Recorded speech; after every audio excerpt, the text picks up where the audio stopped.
All right, we are recording. Okay, all right. Well, welcome again, everybody. And we have at least one announcement. I don't remember if we have more than one, but we are going to have an in-person meeting at PAG it's going to be on the Monday morning from 10 a.m. to noon. And Jackie Campbell is going to tell us a little bit about what that's going to be like. So good. Go ahead. Go, Jackie. Go. All right. So just some things to mention. Please sign up for the newsletter if you haven't already. There's the URL for it. Also, if you have a topic in mind that you would like the consortium to discuss, email us at agbioData@gmail.com. Let us know if you have some suggestions. And the main announcement is our next meeting is going to be an in-person meeting at PAG on Monday, January 14th in Garden Salon 2 from 10 a.m. to 12. Next. How do you do next? Let me go. There we go. So the agenda and note-taking document is already made and ready to go. That is a nice, slick, short URL for you to go to it. We ask when you come to this meeting, bring your laptop at this meeting so you can actually assist us in taking notes and documenting new ideas. Below is the a short agenda. The longer version for the agenda is actually on the document mentioned above.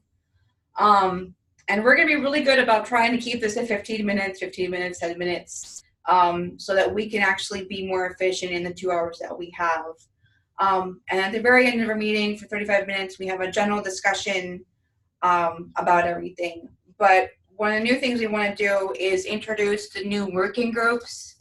So on the website, you can actually see our working groups. One of the new ones that we have this year is sustainability shared by Eva and data sharing using web services with Meg Stanton. Those are the two new ones that we have going on. And one of the things that we want to do at this meeting is to talk about kind of the mission and the goals for each of these working groups. And so when we're done with it, the information that we get from the breakout sessions will actually be posted on the website for you and for others to see. And it's just a way for us to meet in person to get these goals written down so we get more excited about really going for this in 2019. So that's all I have for announcements for January. Thank you, Jackie. Thank you.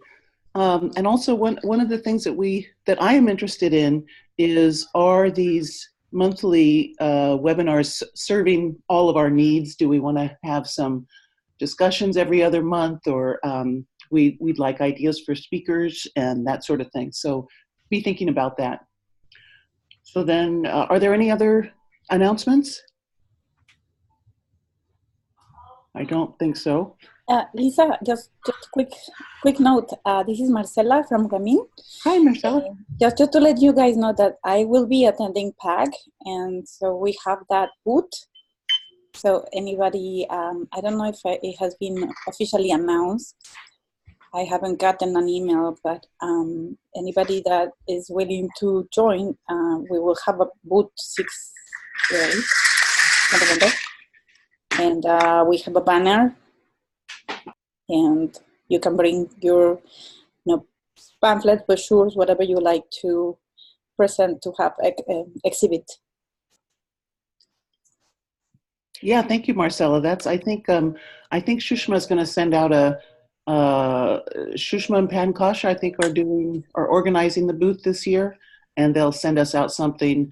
And I do think we can reuse the banner from last year, but this is thank you so much, Marcela and Grameen, for paying for this. It's a wonderful thing, and it's a place we can hang out at PAG and talk amongst ourselves and also do some outreach. So thanks, Marcela. Yeah. So this is Sushma. Jackie, can you send me email contacts for all the groups that from AgBioData are participating? Yeah. And then I will try to reach out to the groups that are not there but have been to the booth previously. So I'm not sure if anybody, for example, is there from Nick Probert's group, or if anybody is there in the Lucas Miller's group from Cornell.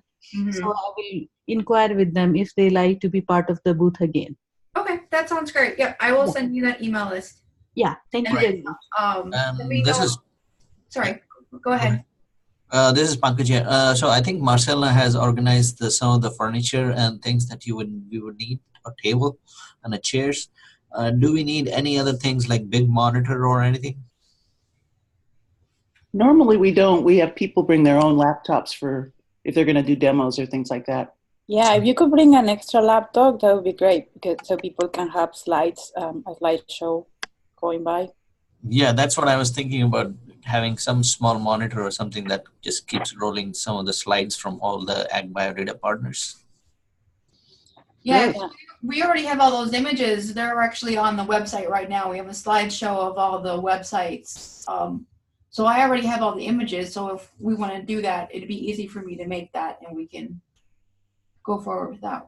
Okay, so I'll talk to Marcel about if we want to get one, some kind of a LCD or. Yeah, just keep me in the loop, and so if I know I need to make that, I can put it together. Wonderful, thank you. Yeah, Yeah, and in the for Sushma, there is a folder on the Grameen site where we listing all participants from previous PAG booths.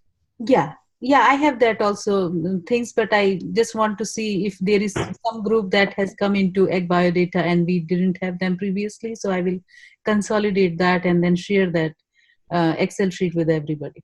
Yeah, I think like the groups you mentioned, I think have participated in the past. So yeah, Marcella is a great resource. She's done an outstanding job of putting this together in the past. So, you know, she's got contact information for all the groups and everything. We have some international groups that have, you know, participated in the past too. So we can contact all of them.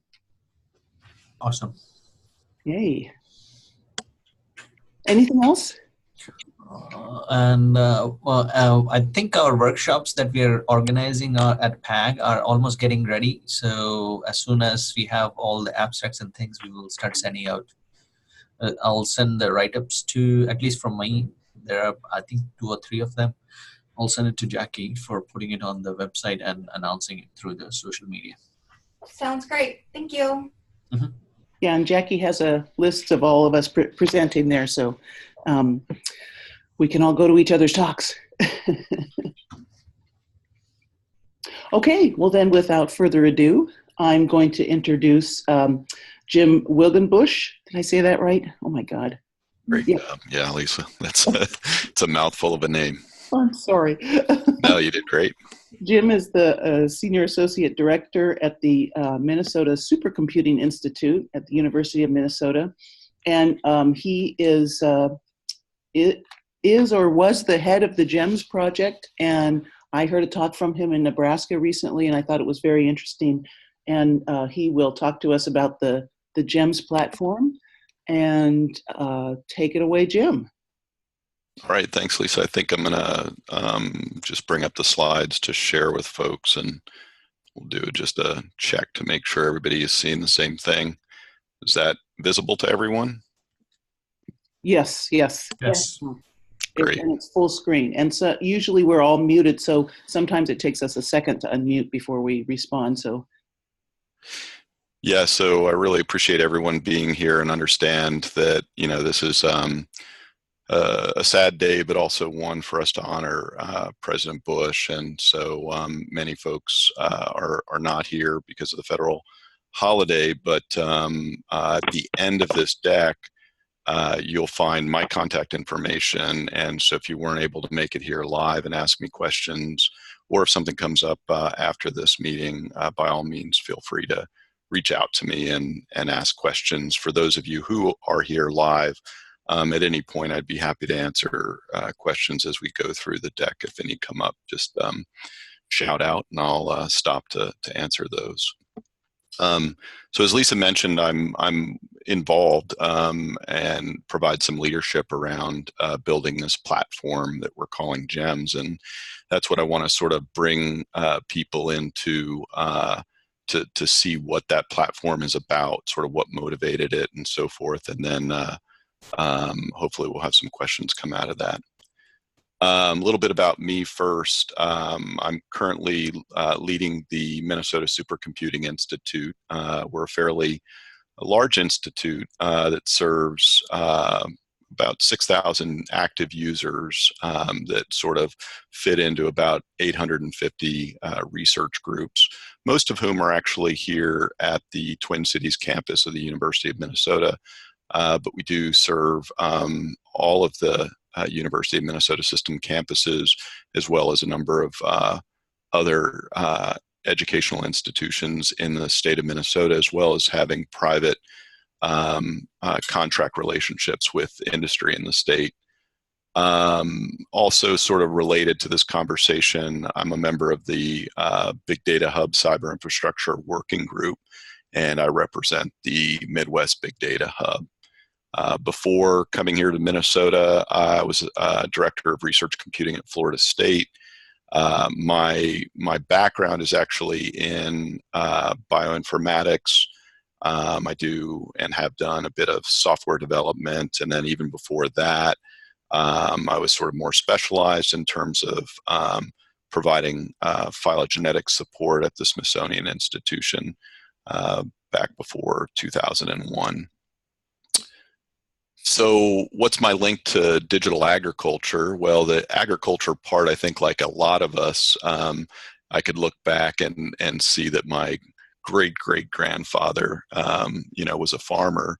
But that's about as far as it goes, as far as farming and my experience is concerned, where I do bring, I think, a valuable perspective to at least this larger sort of thing of digital agriculture is I have a good amount of experience working with software for big data. I have a good amount of experience developing methods for modeling these data. And I've really gained a lot of experience, practical experience, deploying and managing small and large scale computational infrastructure, analyze a variety of different types of data. And I think importantly, my work has also involved coordinating across very diverse research communities to make these type of environments work. And so, probably most important is that I really like playing with data. And so I do this. I'm really fortunate to do this at many different levels by being here at the Minnesota Supercomputing Institute, not just in the bio area where I was formally trained. So what motivated this in particular, and I think what really excites me, is directly related to being able to play with data, because as we all know, there are sensors everywhere now. And so, just as we could say sensor everywhere, we could say data everywhere. And these are coming from satellites, these are coming from drones, these are coming from field notebooks, these are coming from very small, inexpensive climate sensors that are scattered out throughout various fields. These are coming from sequencers now, actually, as well. That's all part of the vast array of data that we're currently able to collect fairly easily. Problems. As we all know, that collecting the data is one thing, bringing it together in some meaningful way is another one. And what we find is that there are many sort of different levels and ways in which these data are siloed off from each other to make it very difficult to experience the collective power of all of this data collecting. And part of that, is I'm not really blaming standards here, but part of the problem is that for some of this we have developed many different standards. Some of these are complementary, some of them are in fact competitive, and so that in some ways contributes to the siloing, if you will, of data, but it does represent opportunities. Another aspect that we are all here probably very experienced is that when you get into the various silos that we've created, we find that the data are often incomplete, sometimes messy, and it's not unusual that some of those data are incoherent as well. Some examples of that we've encountered in particular is where when we're working sort of at an international scale, we see that there are sometimes just different ways for us to call the same thing, different languages in some cases, different terminology, different spelling or spelling mistakes, capitalization, and so forth that tend to hinder the ease at which that we would typically go about making general inferences. And this is an actual real life example of something that we've seen in some of the data sets that we're actually working. So this problem isn't new. This was, I think, very nicely pointed out in 2007 by the late Jim Gray of Microsoft Research, when he really sort of, with many other people, but he was really at the center of defining this fourth paradigm of data intensive research, and suggested then that the tools for capturing data both at the mega and the milliscale are just dreadful. This is a challenge to me. This is sort of a call to arms, and it's something that we've really rallied behind, and that's kind of going to be the story of G.E.M.S as we go forward. Other challenges that I want to put out there, again, just to sort of motivate why we've gone the direction that we're going, is that there are privacy issues around this, and it's we're very supportive of fair data that include open data, but the reality is that there are very strong concerns about how data are treated, how those data are protected, who owns them, and so forth. And so this is an important aspect of, I think, thinking about this issue of ag data, especially given the fact that just recently a majority of research, ag-related research in the United States now, by dollar amount, is actually funded privately and not publicly.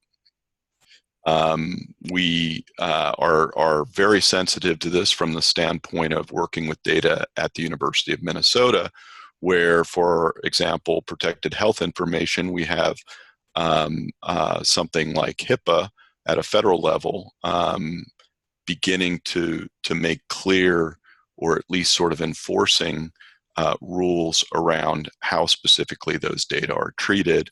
Likewise, in terms of financial information, we have federal laws for penalties if these data aren't treated properly. But on the ag side, we don't have anything quite like that. There are some state laws, there are industry sort of driven, industry or public-private partnership driven rules and suggestions for dealing with ag data, but nothing really is codified as the other two areas. Another challenge that we're facing is sort of trying to model not just one data type, but numerous data types, from genomic to environment to management to socioeconomic type data. And that's actually where the name of our platform comes from, the G by E by M by S, G.E.M.S modeling space.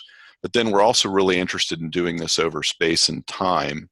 And again, we're interested in doing this for more than just sort of one set of comparisons. For example, not just the G by E, but also the G by E by M by S part. And those, when you really sort of begin to bring in all of those diverse data sets simultaneously, just from a modeling standpoint, it becomes difficult, let alone sort of the back-end management problems that I talked about just a few minutes ago.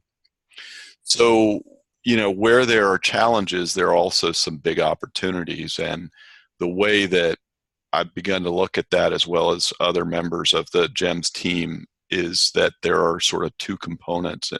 One is a technical component, where we really do need to develop tools to make it easier to ingest and analyze data. We also need to develop an infrastructure, that what we call the Cyberinfrastructure, that doesn't just sort of focus on big data in terms of volume, but also looks at what problems there are associated with smaller data sets. And then also technical is to develop models and involve people who have skills to develop models that really span a broad set of diverse data over time and space. On the social side, and this can be equally, if not more challenging, is how do we promote the development of standards while also recognizing that, not everybody is going to follow them, because that becomes a sort of a cultural battle that if we get stuck on, we might not move forward at all. And I'll talk a little bit how we've done that with the G.E.M.S platform, recognizing that there are a lot of standards out there, some are even overlapping. And then the last sort of social issue that we see is how do we promote fair data, the capital FAIR, while also respecting data privacy concerns, because with some of our private companies that we're working with, this is a big concern and potentially a roadblock in terms of data sharing and making new insights around ag-related data. So those are the challenges. The hopeful message is that I think that the timing is right. Right timing, various things is critical. For example, we knew about, in some at least conceptual form, flight for hundreds of years before we actually began to realize some of the specific benefits of moving large passengers faster using the conventional jumbo jet. What had to happen though is there had to be a number of intervening things over a very long period before we could realize that vision, that idea. Likewise, for hundreds of years we've known that we should be able to put something together so that we could better predict how we should behave in terms of planting and so forth. And before we realize some of the potential ways in which we could go about this, there have to be a good number of underlying technologies put in place before we can really fully address these. And I'm super hopeful, actually, as we get into this. You'll see hopefully why, but we have had a lot of really fundamental technologies that it's making it possible to do things that we never imagined before, because we'd spend all of our time, for example, coming up with a really easy to use interface for people to mash up various bits of analyses. That by itself was tricky. Now we have a lot of help. The platform that we've developed actually takes advantage of a lot of these things. I've just sort of, for the sake of time, cast some of these up on this slide. The basic idea as I get into this, though, is that the platform is containerized, and so we're leveraging a containerized system to be able to distribute the platform on a variety of different systems, and I'll describe that in just a minute. So the key aspect of sort of what we were looking to solve when we're now getting a little bit closer to the platform is ways to facilitate moving data to the tools, or importantly, in the case of big data, moving the tools to the data. That's the data transfer part. Making sure that we can reconcile file formats, units, vocabularies, languages, and ontologies so that we could make data more interoperable.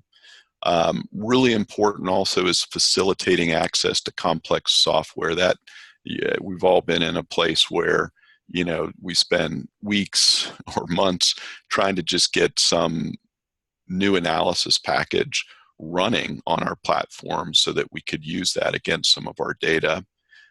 So we want to facilitate the data analysis part clearly, and then really, really important is being able to facilitate complex partnerships while also sort of respecting this data privacy and ownership issue. And so that really falls under sort of the bucket of data sharing.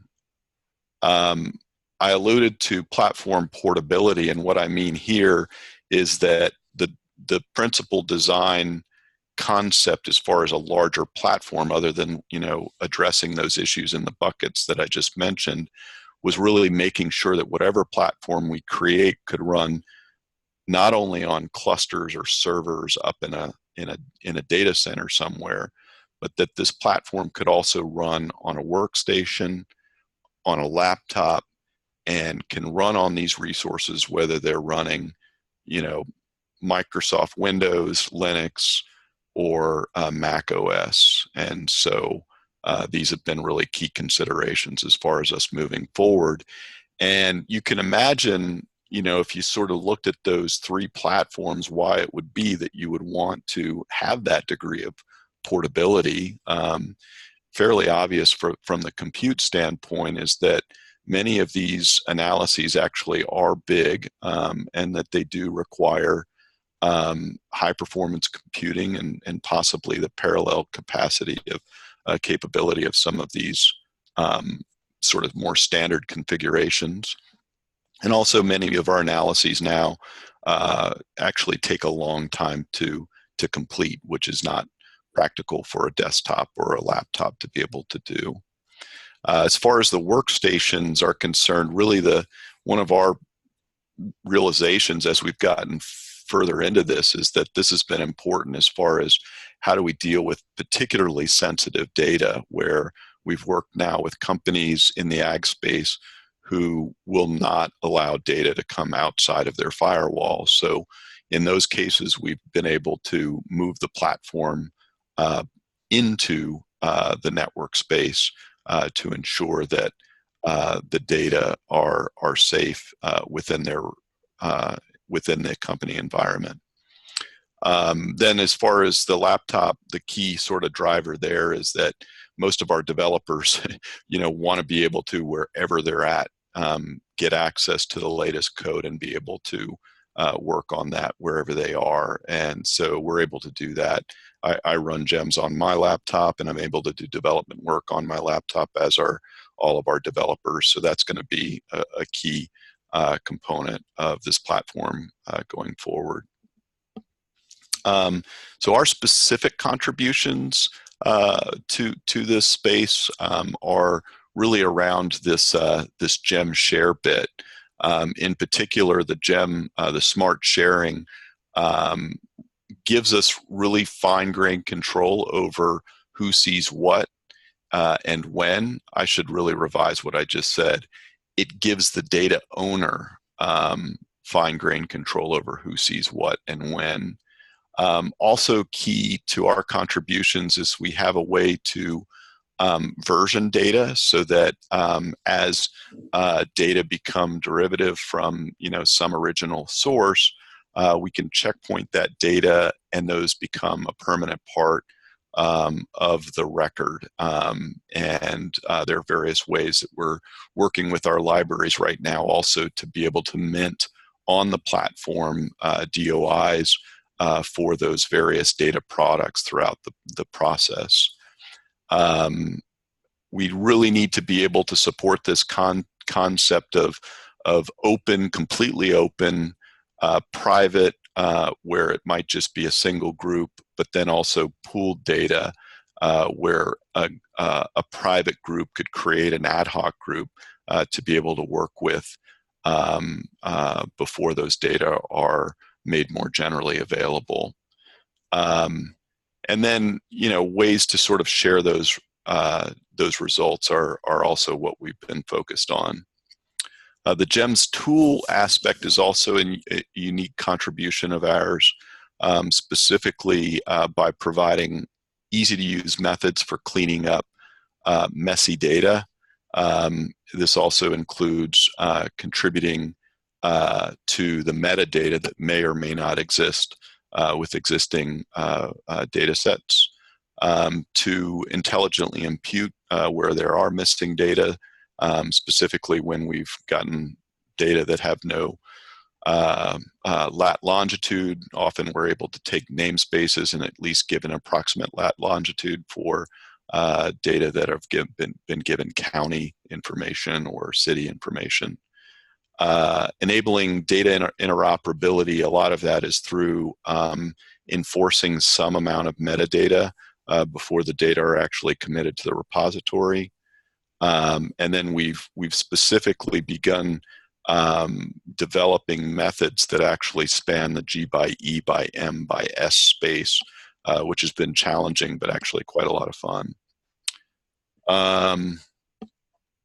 What it looks like, so I wanted to give a quick view of what the platform looks like. This is actually an earlier iteration where through sort of like a smart wizard, people are able to upload data files in CSV format, in particular right now. And one of the options that you're given is an option to sort of inspect various putative spelling errors. And in this example, you can see cases where there's certain frequency of misspelling where the tool actually focuses on the most common case and then looks at sort of variants of that to try to get them all in alignment. And so through this sort of clickable interface, you can go in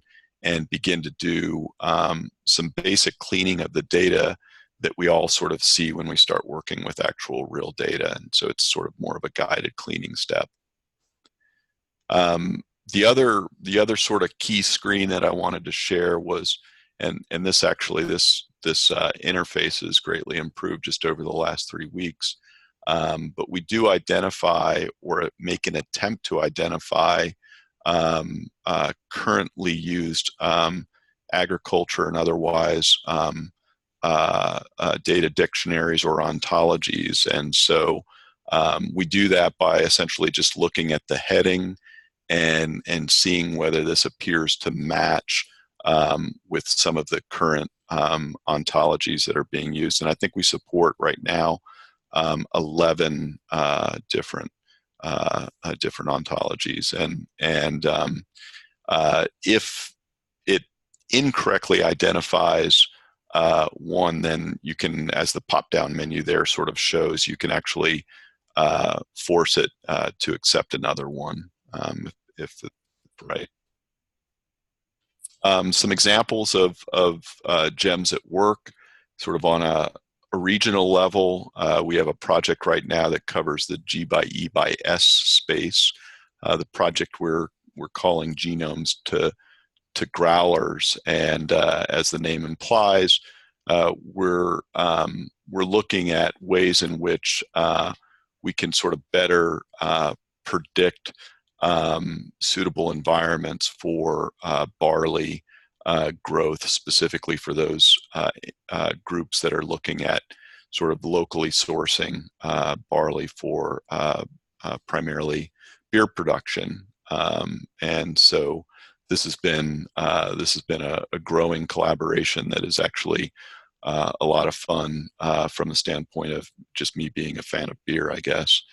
On a national level, we're working with genomes to fields, also called G.E.M.S, and the focus here is really to more accurately be able to predict phenotypes of corn plants in diverse environments. And this right now covers 23 states. We're probably about 1.5 years into this collaboration, and I think have also had some really nice successes in terms of streamlining getting the data from the actual various field sites into a common platform that people can begin to then interrogate the data better.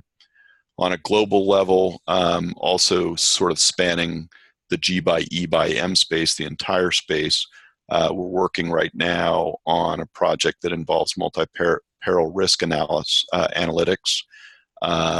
Here the risks are insects, pathogens, and weeds, and what contribution they make in terms of yield loss. These are combined with various management practices and socioeconomic factors to sort of get a much better coherent picture of why things may or may not work in a given region. The team is actually growing. It grows by in part by external collaborations where people give us very defined specifications of what they would like. The team actually started off as a core effort by the university after we recognized that there were inadequate tools to address a lot of the challenges that I just mentioned. We were really hopeful to actually find something and not have to develop it ourselves, but we weren't able to. And so initially we set about addressing this with a relatively small team, and that team's now grown to at least the number that you see here in this picture.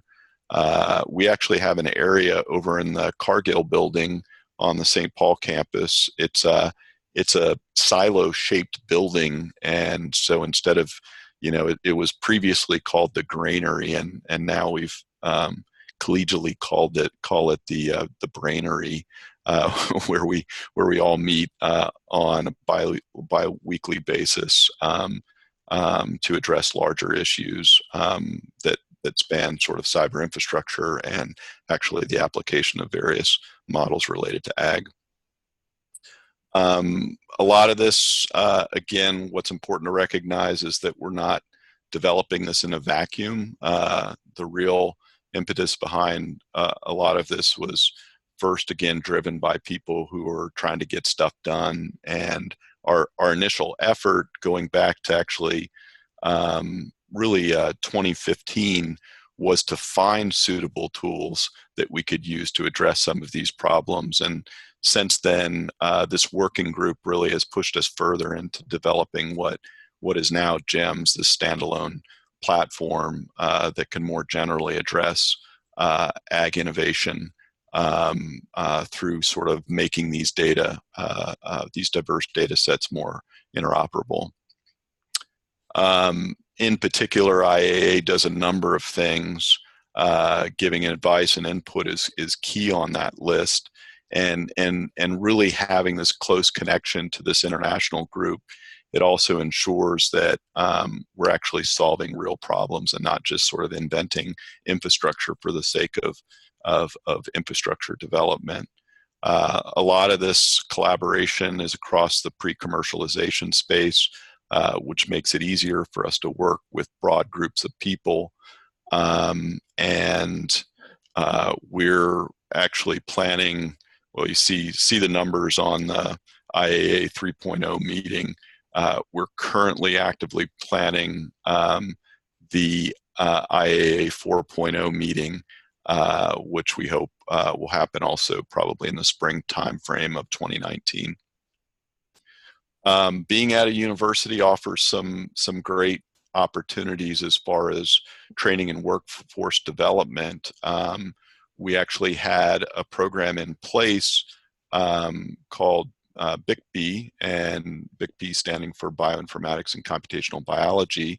That program initially had a pretty strong biomedical focus.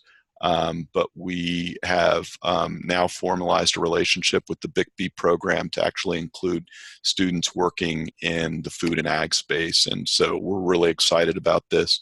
This is a very tangible way that we get now students working with us and the value of their input, but also an opportunity to train up a very competent workforce who might not have otherwise sort of recognized or had the opportunity to get involved in the ag space. They would have otherwise probably have just gone in the biomedical space. As promised, I've got some information here as far as how you can contact me if there's something that I've said that is of interest and you'd like to learn more about or you have questions about. We have a website now too for G.E.M.S, which will be sort of more fully fleshed out as we go, so keep your eye on that. And then there's a sort of a general brochure where you can see the sort of at least high-level points of what we're trying to achieve with G.E.M.S platform. So that's the slides I have, and I would be happy. Looks like we've got 15 minutes, which is kind of what I was targeting. If we have some, if anyone has any questions, I'd be happy to answer those. Thank you, Jim. That's great. Hey, you're welcome. How many users are there of the platform? Yeah, it's that's a good question. There are, I would say, closer on the order of dozens of users right now, in large part because we haven't opened it up publicly. Our public release is still in the offing, and right now it's pretty much used for only by those people who we've opened it up to, who we have a formalized relationship with. We are just, as of this week, finalizing our rates structure so that we can provide a general offering to people who might want to use it, who we don't have a collaboration with. And part of that will actually include what's called a G.E.M.S open platform, so that people without any relationship or without any need for sort of a financial obligation could go on and play with a limited set of the features that we have, and also those data sets that are made available in the open G.E.M.S open space. So that G.E.M.S open part we don't expect to release until the spring time frame. The general sort of contract-based arrangement to use the platform we expect to actually finish up, so that we have an offering in the first quarter of 2019. And so we're just pushing our rates through the approval process right now. Okay, I have a question about your G.E.M.S share. Sure. I'm looking at that, wondering if that would be helpful for managing project data. I know of an international project that's just starting out. They're working out their data management system. And I'm trying to look for suggestions for them to consider. Yeah, what we found actually is, as a data management platform, the underlying infrastructure that we've created, in particular the data cleaning part, the data sharing part, giving the owner control over who sees what and when, are very generalizable. And so we actually are working right now with the Minnesota Department of Health on a CDC-funded project that they have. And after we've worked with them, for quite a while on this, and we were providing sort of just, we have a local cloud environment, and they were very interested in using that cloud environment. But as we got further and further into it, we recognized that they really needed a lot in the way of data management. And so we're working on actually using this platform specifically to address the data management issues that they're required to address. And just because this was sort of used initially for, ag, didn't mean that we couldn't sort of extend it to support other types of projects as well. So I'd be happy to talk or give you a full-fledged demo, or provide you any more information about sort of how the platform works. And yeah, I think that'd be useful. I don't know how much leeway they would have in perhaps setting up a collaboration with you, but if it looked sufficiently interesting, I could at least, make introductions and see if there's any point in pursuing it. Yeah, please make them aware of it, and we would certainly be happy to work with them to see if there's anything that we can help with, and if it makes sense for them to use G.E.M.S. Okay, all right, thank you. Yeah. Hi, this is Ramona. Jim, I had a question. So you talked about data modeling a couple of times in the presentation, and I got the impression that you were talking about two different things, about both data modeling in the sense of creating a model for how to manage your data and organize your data, and modeling to build, modeling in the sense that where you're integrating different types of questions and building a model to answer to address a hypothesis. And could you say a little bit about which of those has sort of been a bigger challenge, or the relative importance of those within the journey that you've taken to build this? that is an excellent way, Ramona, to sort of break it up. You're exactly right. There are those two aspects of it. So the answer to that question depends on who you are within the context of this project. So if I ask my applied agricultural economist, they would say the latter, right? Because they're really interested in actually taking that G by E by M by S space and modeling larger sorts of questions. Like, for example, one of those questions in particular would be how many, what is the shortfall in food supply in 50 years, right? This is a number actually that you often see cited. Mm-hmm. How do we actually model that in a way that's meaningful given the shift that we know in ag due to global climate change, and the various variables that go into that determination that are largely socioeconomic, and so that they're very interested in this platform, and they're working very much on developing much more sophisticated models for those type of questions.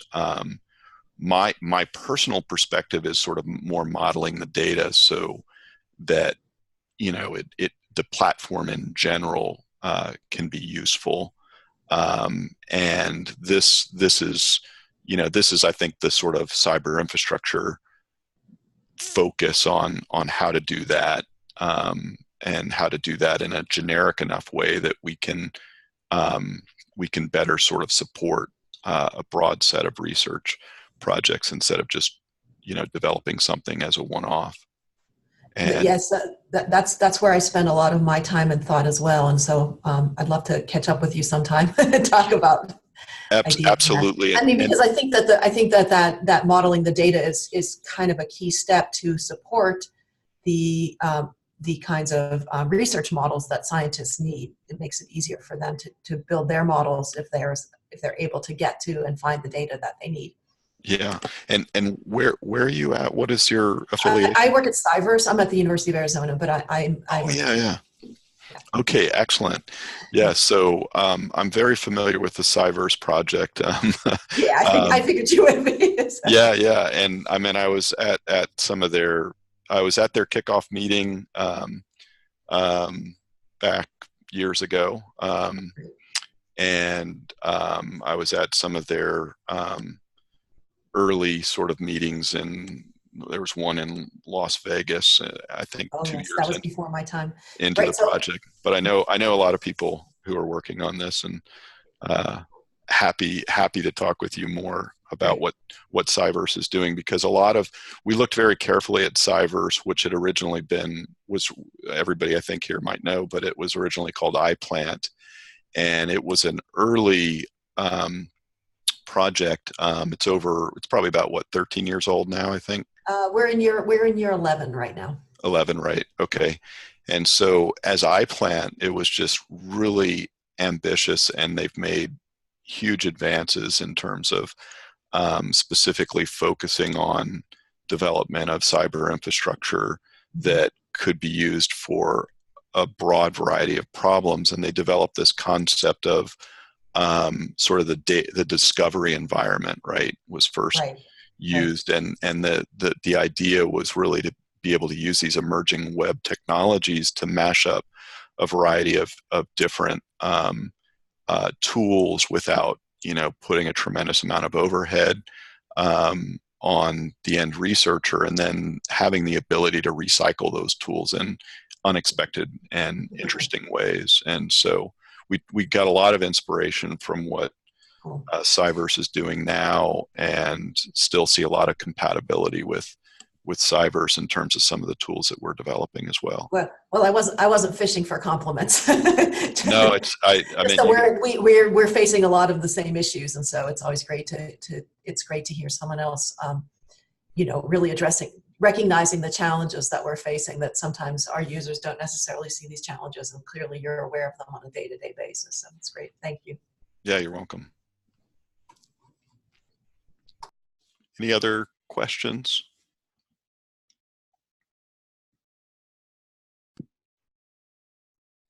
Thank you very much. It was a great talk, and I look forward to some of the things with the interoperability and peer standards and how you guys are implementing and how we could bring some of that across Grameen and where we can collaborate. So we look forward to that. Excellent.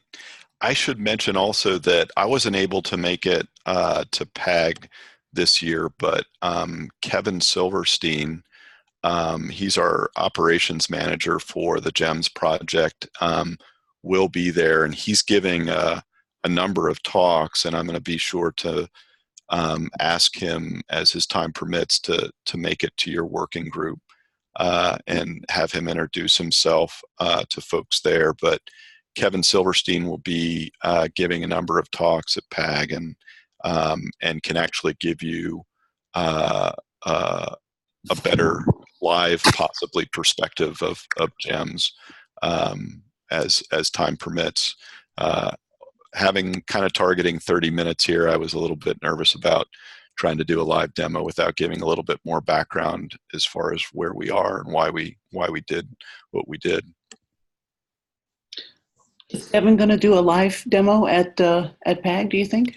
I'm not sure if Kevin's going to do a live demo or not, but I am sure that he's going to have G.E.M.S on his laptop. Oh, okay. So if during one of the breakouts, you might be able to twist his arm. We also have we have a server edition, so even you might be able to twist his arm to show you what the live version looks like on our server.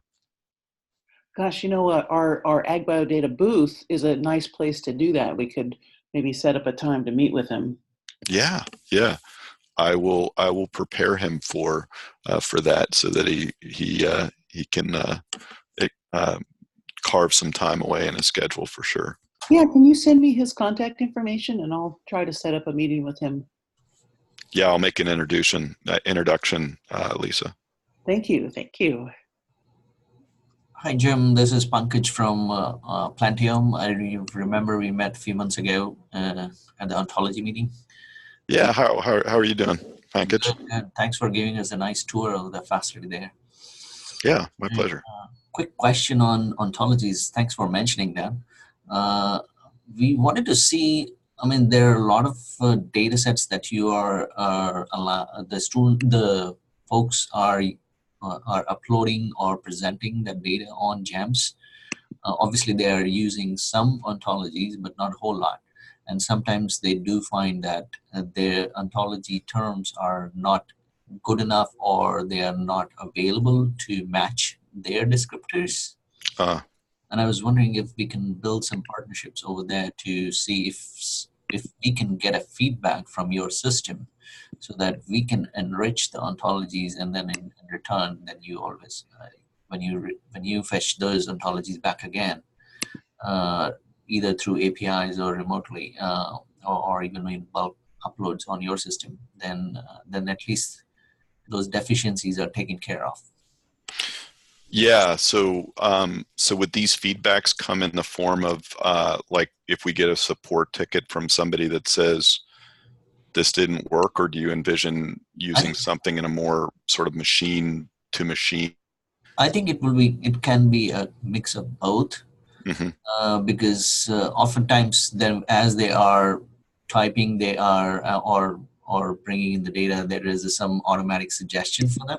Yep. But sometimes there is no suggestion, and I think your system would allow them to add some term, but it may not have a mapping to an ontology term, right? Yeah, that makes a lot of sense. So in that way, if we can add those holes into our system so that we can enrich our ontologies. And then obviously we would love to see some of the nuances that you were showing about the spelling, then obviously the British and American spellings, and then some of the other acronyms and people use. And so we would love to see if some of those things we can build in some kind of a machine learning aspects or NLP into, so that it goes both ways. Yeah, those are all really excellent suggestions, and our goal is to get to a point where we can get a platform that's usable enough that I think we can begin incorporating input from various domain experts directly into the platform. We, if it seems like we went underground from October, really early October to November, part of that was because we were really pushing to create a stable platform, and this, if you know software development well enough to know that this is this is always, I mean, the Cyverse folks I know in particular can relate, is that when you start that issue of platform portability, you run into stuff that work, you know, on one system, but as you start to do more broad testing and then you start to open it up to users, as we've done, you start to, you know, get the feedback that just on a stability standpoint we've been addressing. So our real hope is to get to a point where we can address those, you know, core functionality features so that we could really engage better and more broadly with domain experts in these areas like ontology and specifically on the ag side. So that is duly noted, and we certainly want to get there, and we'll stay in contact with you on that specific point. Wonderful. Thank you. Mm-hmm.